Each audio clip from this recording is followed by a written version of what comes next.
Ebola. Ebola एक ऐसा virus जो आप सभी और हम सभी आजकल चर्चित है, समझ रहे हैं कि यह कितना दुष्प्रभावी वायरस है। यह वायरस काफ़ी तेज़ी से अभी फैल रहा है पूरे विश्व में, जिसको लेकर के WHO ने भी, यानी जो विश्व WHO वर्ल्ड हेल्थ ऑर्गेनाइजेशन जो होता है, तो उसके द्वारा भी सावधान रहने को कहा गया है, क्योंकि पूरे विश्व में अपना प्रकोप जो होता है ना तेज़ी से बढ़ा रहा है। और हमारे भारत जैसा देश जहाँ पे जनसंख्या इतना हो, तो उसमें तो वायरस के प्रति सचेत रहना और अपने परिवार को सुरक्षित रखना बहुत ज़्यादा हद तक ज़रूरी हो जाता है, क्योंकि यहाँ पे जनसंख्या हमारे यहाँ ज़्यादा है। तो इस वायरस को अनदेखा ना करें, और जो सरकार की गाइडलाइंस हैं, आजकल तो सभी पढ़े लिखे लोग होते हैं, सभी समझते हैं, विशेषकर ग्रामीण इलाकों में उनके लिए कोई वायरस ही नहीं होता है। अच्छी बात है, जाए भी नहीं। मैं तो ऐसा कामना भी करती हूँ भगवान से कि कोई वायरस गांव देहात तक जाए ही नहीं, हमारे शहरों में भी ना आए, हमारे देश पे ऊपर से ही चले जाए, मंडराए भी ना। लेकिन फिर भी सावधानी बरतनी है, क्योंकि सरकार का आदेश है, जो कि WHO ने भी गाइडलाइंस जारी कर दिया है, तो समझना है।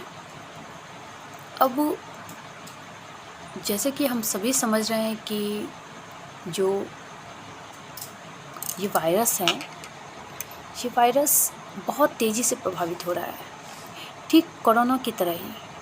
कोरोना वायरस भी इतना ही तेज़ी से आया था, और शुरू में जब स्टार्टिंग पीरियड में जब आया था, तब उतना कोई फोकस उस और नहीं ध्यान दिया, और जैसे ही मृत्यु की संख्या बढ़ने लगी, तो डर सा होने लग गया रियल में। और जब स्टार्टिंग जर्नी में सरकार की गाइडलाइंस आती थी, या बहुत सारे ऐसे वीडियो, पेपर, न्यूज़ सारी जगह छपते थे, तो बहुत पढ़े लिखे लोग भी इसे ध्यान नहीं देते थे। लेकिन हाँ, इसमें ये अच्छी बातें हैं कि ये हवा द्वारा नहीं फैलता है।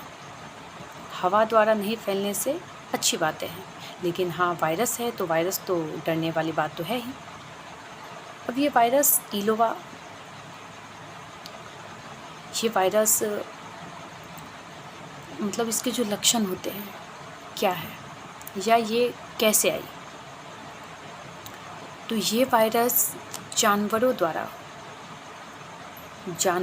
उपार्जन हुआ है। और उपार्जन में क्यों कह रही हूँ, क्योंकि ये उसी से उपजा हुआ है ना, तो जानवरों द्वारा ही हुआ है, फैला है। विशेष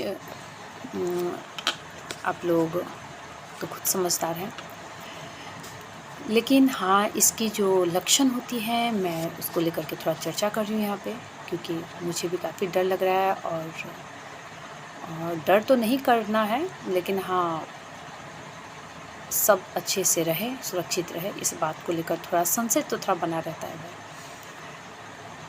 इसके जो लक्षण है, तो उसके लक्षण है बुखार, सर दर्द, पेट दर्द, उल्टी, या फिर मांसपेशियों में जलन टाइप का, दर्द टाइप का होना। और ये जो आँखें होती है ना, तो वहाँ पे लाल, मतलब पूरे लाल लाल हो जाना, है ना। ये सारी कोई भी बातें आपको ऐसा लगे, तो इमीडिएटली आप डॉक्टर के संपर्क में जाएं,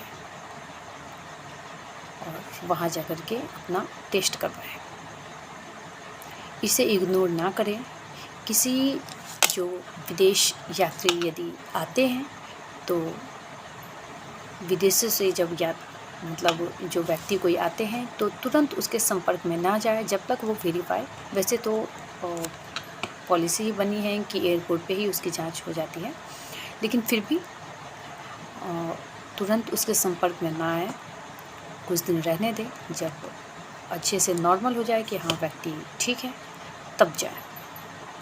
उससे हमारा परिवार, हमारा समाज, हमारा देश सुरक्षित रहेगा और बीमारी को बहुत दूर तक धक्का मार के भगाना है।